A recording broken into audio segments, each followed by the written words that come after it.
This episode of the Balanced Brain podcast contains themes of sexual abuse and could be triggering for some listeners.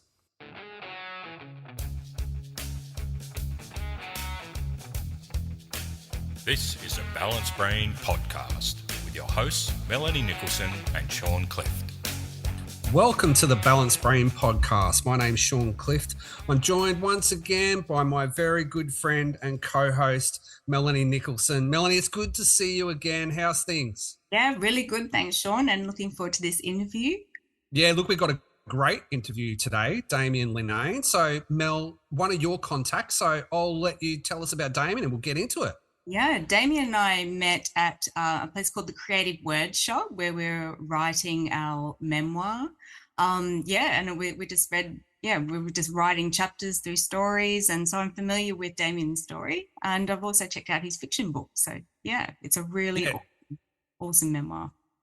Yeah, so Damien's got two books out. So we're going to be mainly talking about Damien's second book, which is a memoir called Raw. So Damien, welcome to the show. Thanks for joining us on the Balanced Brain podcast. No, thanks for having me. I'm happy to, excited to chat today. Yeah. Damien, just tell us about the book. How's it all going? Yeah, really well. Like I got good reviews in the Australian and the Newcastle Herald, and I've done about 4 author talks so far, and I've got another memoir panel lined up at the Right Here Festival. I haven't probably done as much promotion as I would have liked to, just because of all the other things I've got going on in my life. But overall, I'm really happy with the traction it's got. Damien, tell us the story. Yeah, well, where do I start? When I get booked to do author talks, I normally start right at the beginning when my parents met in prison. My father was in for burglary at Long Bay in 1984, and my mother worked at the prison as a welfare officer, and this was not a great way to, start a relationship. Wow. Yes. Yeah. Not a lot of people, don't think too many people can say that. Yeah. Where did your parents meet? Well, in the maximum security wing. Obviously my father was an interesting person, and growing up with him, from there was, quite challenging. And so what's my memoir about? I guess it's about, childhood trauma, the ongoing impacts of childhood trauma on my thinking and how I related to the world, and how I eventually overcame that as much as is physically possible. Because there's only as with a lot of things, you can do a lot of healing and you can get to a much better place, but that there's when you've experienced a certain amount of trauma, I think there's only a certain amount, there's an upper limit to the amount of healing you can do. And I think that's the conclusion I kind of reached in the memoir a bit, yeah. So, Damien, how would you describe your childhood? Give us a bit of an insight as to what it was like. So that was a very challenging time. So my father had a history of violence, and my mother took me, and we fled from him when I was about 3.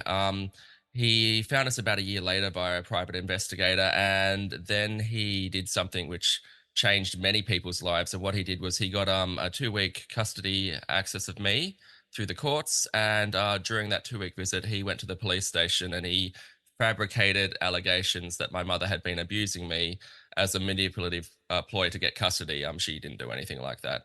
And because he knew how to game the system, and he knew that docs would, have a knee-jerk reaction and take me out of the care where I was, and place me in alternative care, which would most likely be him. And the case dragged out for years, but just because of how slowly things moved. And I ended up living with my father for 9 years, based off this false allegation. And the ironic thing is that he made these allegations that my mother was both physically and sexually abusing me, and none of that happened until I got into my father's house, where there was physical abuse. And he wasn't sexually abusive, but I was sexually abused by an acquaintance of the family, I guess. And when I told him and my stepmother about it, they didn't believe me. They took the word of the abuser over mine. And to be honest, that's probably where the majority of my trauma comes from.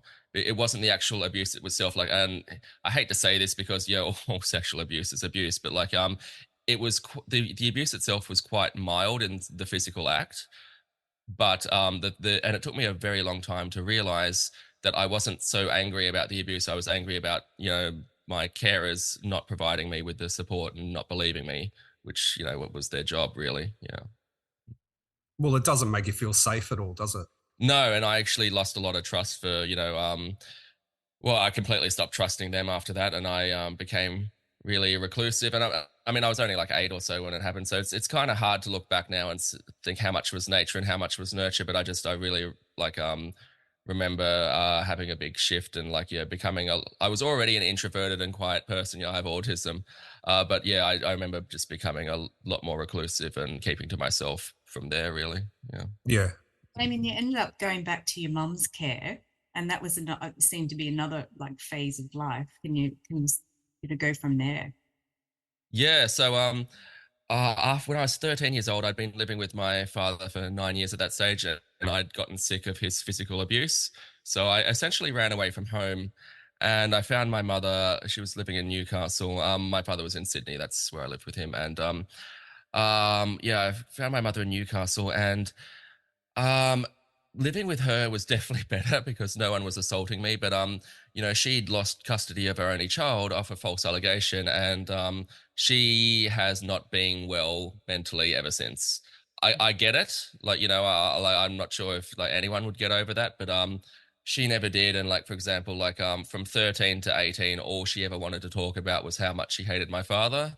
And so like as soon as I turned 18, I kind of got out of home because it was just a really or like wasn't physically afraid or anything like anything even remotely like that like I was with my father, but it was just a really unhappy and unpleasant place to be. And I just by the time I was 18, I didn't really want anything to do with either of my parents for the foreseeable future. Yeah.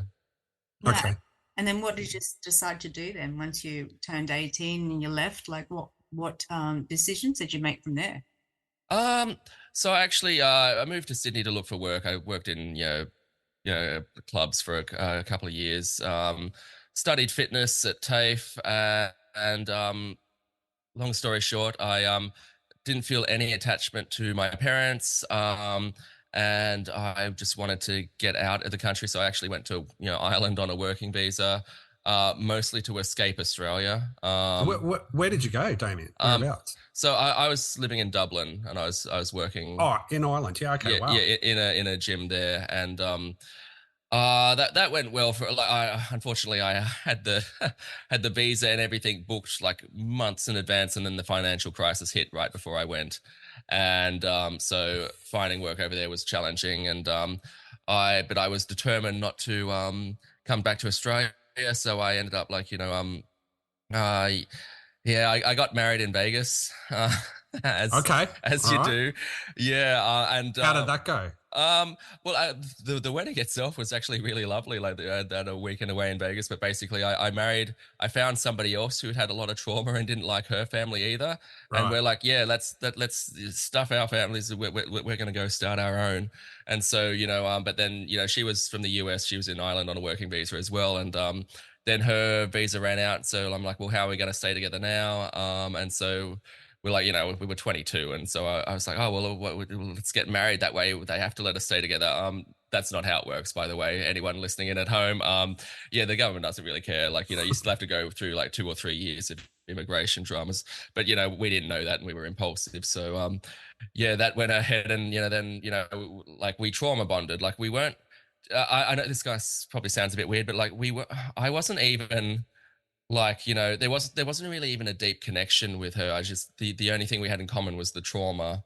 Mm. And yeah, that we couldn't stand our families, and we're searching for a new one. And yeah, so not surprisingly, that didn't last too long, and ended up coming back to Australia, and moving to to Armidale, partially to go to uni. And I ended up staying there for like another like 8 years, and eventually went to prison because of a decision I made there. I'm not sure if you want to back up at all, but yeah. Yeah, Damien, tell us about that, because it obviously had a major effect on your life there as well. So tell us what happened there. Yeah, so After my father and stepmother didn't believe me that I'd been abused, I stopped confiding in everyone. I started keeping things to myself, and because I'd watched my mother just talk about how much she hated my father for 5 years, and during this time she didn't have any friends because, or not many, because nobody wanted to listen to her ranting. She found it really difficult to find employment, and I saw how my mother reacted to that, and I was just like, you know what? I'm not going to be like you. I'm going to just not talk about this ever, and I'm just going to bury it and move on. And so I buried the trauma as much as I could. And at the time, I thought that was a sign of strength. I'm like, look at me, not wallowing in self pity every day like my mother. And I just tried to bury it as much as possible. But if there's one piece of advice I can give to everyone, it's that you can't bury trauma. You can, try and hide it for a bit, but eventually it's going to come out, and that's what happened. So 20 years after I was abused, I was in another trauma bonded relationship. Incidentally, from 18 to 28, I was a serial monogamist. I just went from one trauma bonding relationship to the next. And yeah, then I was in this relationship, and my partner at the time told me that she felt comfortable enough with me to tell me something that she'd never told anyone before. And that was that she'd historically, like 2 or 3 years prior, rather, I had gotten very drunk at a party, and when she woke up, a guy she thought was a really good friend of hers was having sex with her. And Okay. she was doing the right thing in sharing with me. Like, I should have like shared what happened to me like years earlier. But I just tried to bury it. But she shared that with me, and it wasn't completely. She was doing the right thing. She wasn't her fault at all. But I was the wrong person to tell that to. I had 20 years of repressed trauma from not having anything done about the abuse. So I pretty much had a complete nervous breakdown. She unintentionally re-traumatized me. It brought all the memories that I've been trying to bury back up to the surface, and I just kept ruminating about it every day. And I very much regret this now. But I one of the things that made me so angry was that I couldn't press charges because they didn't believe me, and B, by the time I was old enough, like I didn't know who this person was. So I'd always wanted to press charges and I couldn't. And it's completely up to the victim to want to press charges. Like you should not pressure someone to do that, because also the pressing charges is traumatic in itself. But at the time, I was enraged because I couldn't understand. I couldn't wrap my head around how someone could know where their abuser was and essentially, for lack of a better term, let them get away with it, inverted commas. Right. So that kind of flew me into a rage, and I was really angry for about a year. Like I tried to deal with it in many different ways. Tried to bury it for a while, tried to distract myself, tried to like do some self healing, which didn't work very well because I didn't know what I was doing. And I was just starting to get over it when this guy moved back to the small town we lived in, which was completely unexpected. And when I found out he was not only living at the same town as me, but also working for the same extremely large institution, I that's when I snapped, and I went around to his home with the intention of beating him senseless, and seeing what felt right from there.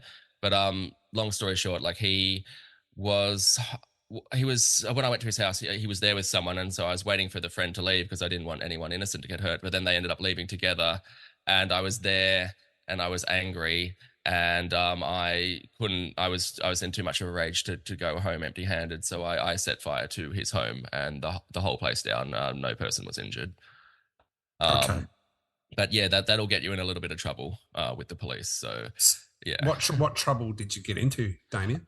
So eventually, when they caught me, the sentencing was actually very complicated. But at the end of the day, after being deferred 3 times and assessments, I was sentenced to 2 years in prison, but with a non-parole period of 10 months. So I was in prison for 10 months. Yeah. Yeah. And tell us about that experience, Damien, about that 10 months there. Yeah, well, after I committed the crime, and this is probably going to sound a little bit silly as well, but after I committed the crime, I was like, okay, I just kind of burnt someone's house down. Maybe I do need to talk about this, about this trauma. And so I after I committed the crime, but before I got arrested, I went and booked in with counselling, and I didn't tell them I'd burn a house down because then they would have been obligated to tell the police. But I just started talking about anger issues, and I had and why I was angry, and I got on a mental health care plan because I had no money. And I was making incredible progress with that. Just everything just came out, like it's like the floodgates opened. I'm like everything I'd been holding on to, and I was making absolutely incredible progress. I was so happy. And then I went into prison, and there's this perception in the public that prisons are there to rehabilitate people, and that is an absolute joke. So I went in, and as soon as I went in, all my therapy stopped. Um, I had a mandatory appointment with a prison psychologist, and I told her the truth. I was like, I realized I had a problem. I was getting therapy. I was making really great progress. And I said, I think it'd be really beneficial for myself and society if I could continue with that therapy in prison. And she smiled sadly and she said, Damien, everyone in prison would benefit from therapy, but there's no funding for that. My job's just to assess whether people are suicidal or dangerous. And, I gave a talk at the Newcastle Writers Festival last year, and I mentioned in passing that there was no psychological treatment in prison. And I actually had a psychologist come up to me afterwards. She's like, Damien, that can't be true. I've met psychologists who work in prison. I'm like, oh, yeah, no, there's psychologists working in prison, but they don't help people. They're there to write assessments for probation and parole. And not only are they not there to help people, you don't get a copy of the report they write. I applied for my psychological file from corrective services from prisons, and I applied for that. I had to apply for it through Freedom of Information, and it took 18 months to arrive. And it was actually, I applied for about 9 sets of documents through Freedom of Information to write my memoir, and that was the only one that didn't actually turn up in time for me to use the information in there to kind of fact check and make sure I had everything in my head right and stuff. But so they're there to write a report about you. They are not there to help you at all. Yeah. So I went in and there was no therapy. I was also told I wasn't eligible for rehabilitation. I had another mandatory appointment with the Services and Programs Officer, and she said, Damien, you've been assessed as a low to medium risk of reoffending. I'm like, okay. And she's like, so that means that not only do you not have to complete any rehabilitation in here, you're not eligible to complete any, even if you want to. Funding's limited, and rehabilitation's limited to people who have been assessed at medium to high or high risk only. And at this point, I said to her, I'm like, so let me get this straight. You have to wait for me to deteriorate more before you'll help me get better. Yeah, right. And at this point, she actually said to me, she's like, Damien, you don't want to do the rehabilitation courses in here. They're meaningless. It's like a 20-hour course everybody passes. And the only reason the course exists is so that the government can say they hit their KPIs. Like we put 2,000 people or X number, I don't know how many people go through, but yeah, we put X amount of people through a rehabilitation course that, has no outcomes. But yeah, that's it's just a very perfunctory course that only exists so they can pat themselves on the back. At least that's what the staff told me. And so, I went in and that's when I started panicking, because I was like, well, what am I going to do for 10 months? I don't want to live in my head for 10 months. Like the way I, quote unquote, managed trauma before I committed that crime was I just kept myself preoccupied. I stayed busy, and as busy I stayed, I didn't have to think about things. And then I went in and I'm like, there's literally nothing to do, like nothing to do. When I first went in, before I'd been classified, we were in cells 18 hours a day. And I'm like, well, I'm like, I'm going to go brain dead. I'm going to go absolutely insane. And so I started writing a novel by hand, and that was my first book, Scarred. And it's a crime thriller.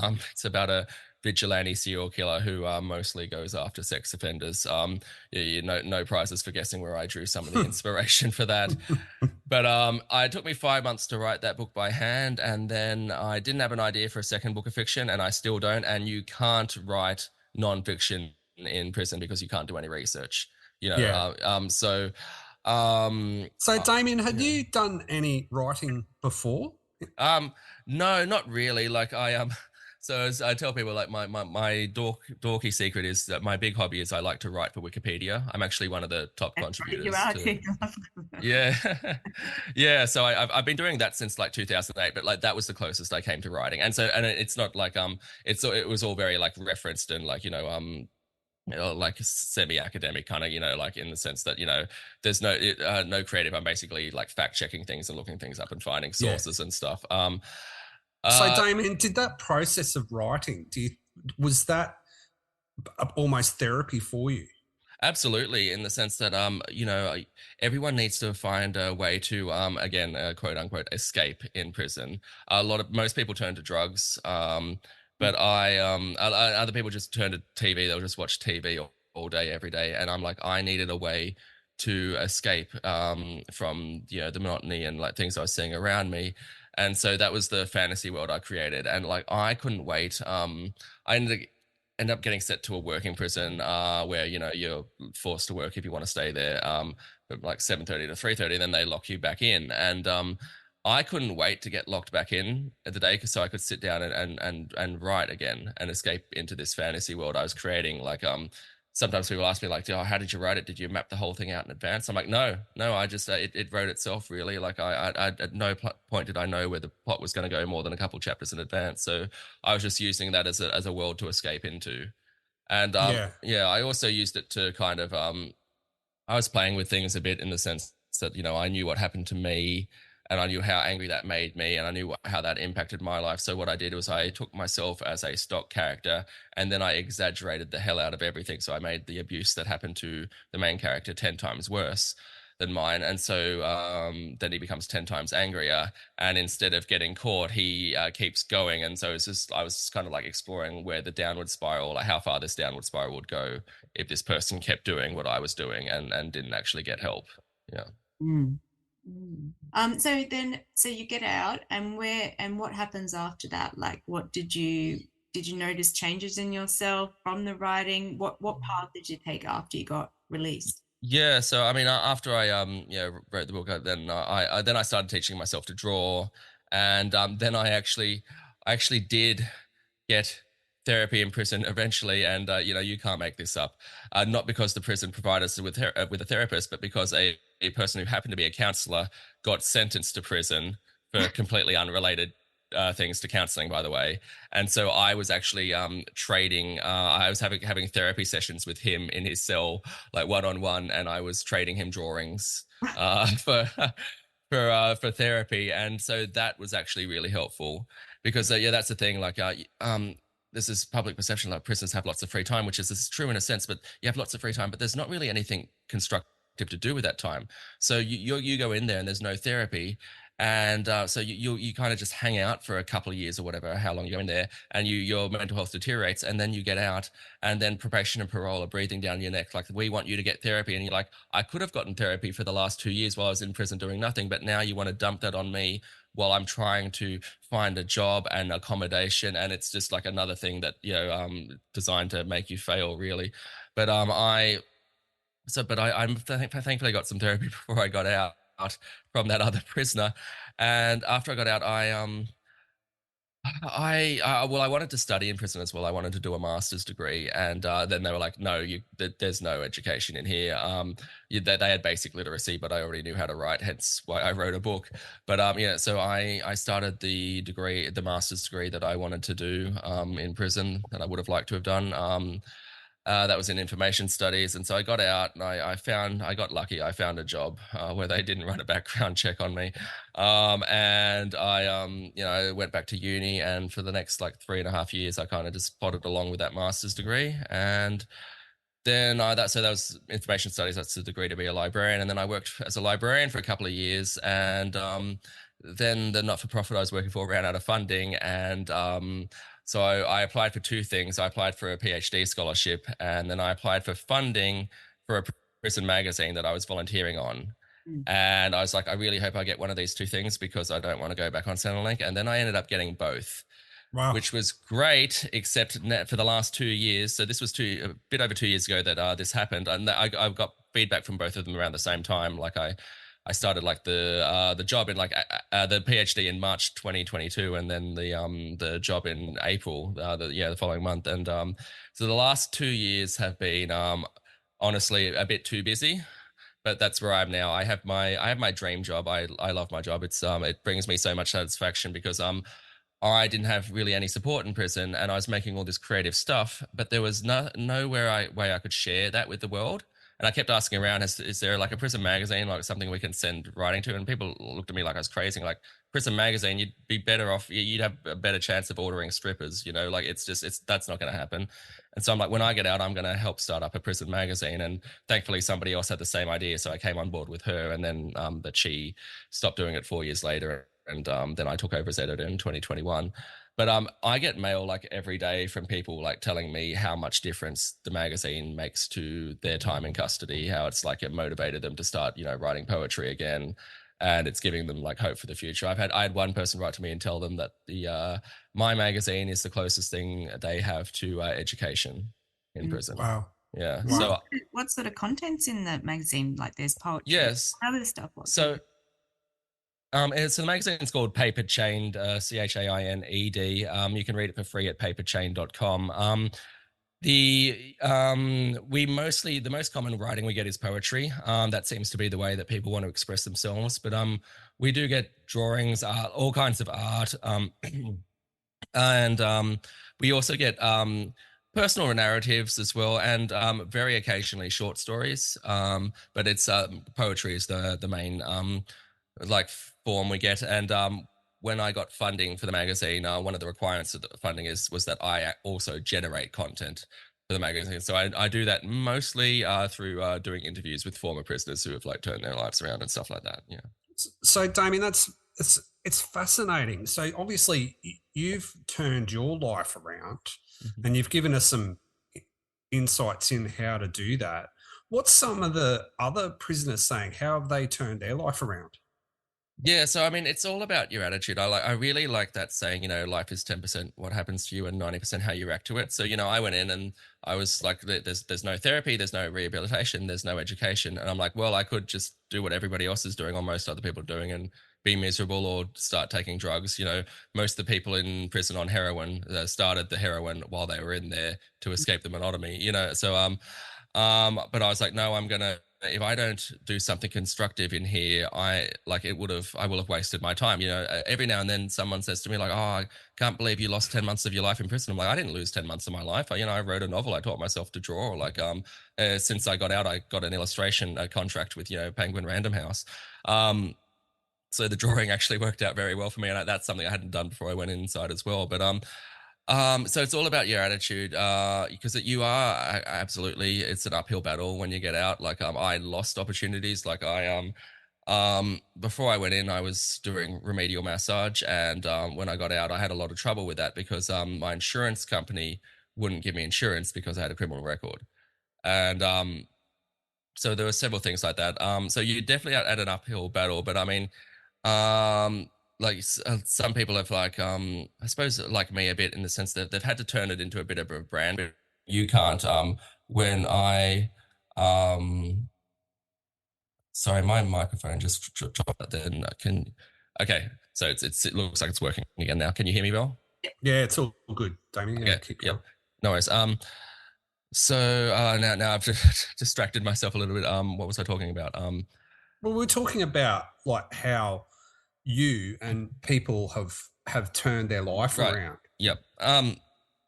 Yeah. So what happened to me was when I got arrested, there was really sensationalized media coverage, and so I when you Googled me, that was the only thing that came up. So I actually a journalist reached out to me and she said, "Can I interview you?" And I used to be a really private, reclusive person, and but so I would have said no, except you could already Google these sensationalized and partially inaccurate news coverage of what happened, and so I said yes, and so I ended up, and then she interviewed me, and then somebody else wanted to interview me, and then somebody else wanted to interview me, and then all of a sudden I'm like this spokesperson for prisons, and I actually said to the first one, I'm like, why do you want to interview me? What don't you want to? I did 10 months. Like, why don't you want to interview someone who did 10 years for manslaughter? And she said, Damien, people won't talk about prison. And that's something I've found a lot. Like people get out and they don't want to ever think about it again. They don't talk about it. They bury it. And I've had many people tell me, because people are like, what do you do for a living? And I'm like, oh, I'm the editor of an art and writing magazine. People in prison. And then some people go a bit quiet and they're like, oh yeah, I don't tell anyone this. But back in 1991, I did 3 months for drink driving or something. And yeah, so it's just like people don't talk about it and they just try to bury it. But essentially turned it into a brand, and I guess being the spokesperson. And I've met a couple other people who've done that. There's definitely a lot more like lived experience in criminology and prison reform now. So like people actually listening to former prisoners more. So I've definitely seen a lot of people turn their lives around by actually getting involved in criminal justice reform. Because yeah, I mean that's a issue with everything. Like there's not enough like lived experience, yeah, consulting and feedback in planning things. So that's definitely been one. But I mean, like honestly, it's just attitude is the main thing because yeah, you're definitely at a big disadvantage in several ways when you get out of prison. But you know, if you work hard and put your mind to it, it is possible to yeah overcome that. Yeah. Yeah. Damien, where does your drive come from? Obviously, it's you've been had a massive uphill battle in your life. Where does that determination and drive come from? Yeah, that's a good question. And to be honest, I think a little bit, probably more than a little, like, I think it's partially trauma based in itself. Like, you know, there was a lot of injustice in my childhood. And so that's now I'm like, you know, feel very passionate about things and I want to change things. And I think that comes from actually a drive of, you know, I've not having a sense of justice myself as a child. So, and this isn't a bad thing. Like I wouldn't actually change anything about my life because it's made me who I am today. Yeah, You right. know, yeah. So I mean, like, maybe what if I had a normal life, or if I had a normal life, maybe I'd you know also have a normal like job in admin or something, and you know, whereas I really like the lifestyle I have now. You know, Yeah. so yeah, I wouldn't change anything, but yeah, it definitely has been a been a big journey, and yeah, it's you know, I sometimes I feel like I've already lived a couple of lifetimes. Honestly, Absolutely. like, I actually Absolutely.